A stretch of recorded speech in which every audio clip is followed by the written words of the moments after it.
নমস্কার বন্ধুরা, সুপ্রতীক ট্রাস্ট নির্মিত প্রেমের পাখি নামক কাহিনীমালা পরিবেশিত হচ্ছে। আমি আপনাদের বন্ধু শর্মিষ্ঠা উপস্থিত হয়েছি কাহিনীর ৩২ নম্বর পর্ব নিয়ে। স্নো মাঙ্কি দেখার পর প্রতীক এবং নিশা সিদ্ধান্ত নেয় যে তারা ওনসেনে স্নান উপভোগ করবে।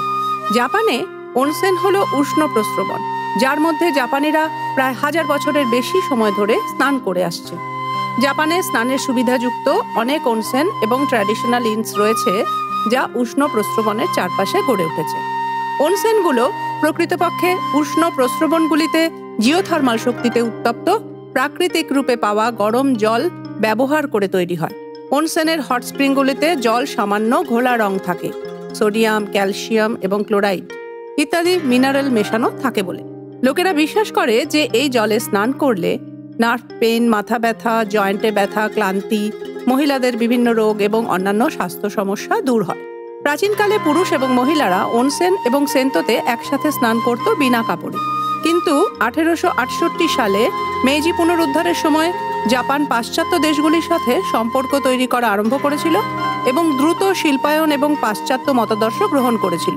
তখন পুরুষ আর নারীর জন্য আলাদা স্নানের জায়গা তৈরি করা হয়েছিল। গরম জলে প্রবেশ করার আগে সবাইকেই শরীর ভালোভাবে বাইরের জলে ধুয়ে আসতে হয়, যাতে ওনসেনের জল নোংরা না হয়। বন্ধুরা, ওনসেনে নানান সুগন্ধীয় সুবিধা সহ বিভিন্ন রকমের পুল আছে। আপনার পছন্দ অনুযায়ী বেছে নিয়ে অবগাহনের আনন্দে ডুব দিলেই হলো। যখন জল খুব গরম লাগতে শুরু করে, তখন পুল থেকে উঠে ধারে বসে সবাই আনন্দ করে। এই সব দেখে নিশা আর প্রতীকের খুব ভালো লাগলো, কিন্তু একসাথে ওরা থাকতে চায় বলে প্রাইভেট পুল বুক করলো। প্রাইভেট পুলটি তাদের হোটেলের রুমের সঙ্গে সংযুক্ত একটি বদ্ধ এলাকায় ছিল। বাইরে খোলা পরিবেশে চারিদিক বরফে ঢাকা। বারটেন্ডার তাদের পরামর্শ দিয়েছিল যে স্নানের সাথে সাথে খাবার এবং সামান্য বিয়ার অর্ডার করা উচিত, যা তাদের শরীর গরম রাখবে।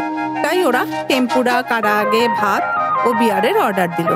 দুজনে প্রায় 2 ঘন্টা ধরে স্নান এবং খাবার উপভোগ করলো। তারপরে ওরা রুমে ঢুকে বিশ্রাম নিতে গেল। বন্ধুরা, এখানেই আজ আমার গল্প শেষ করব। আবার দেখা হবে পরের পর্বে।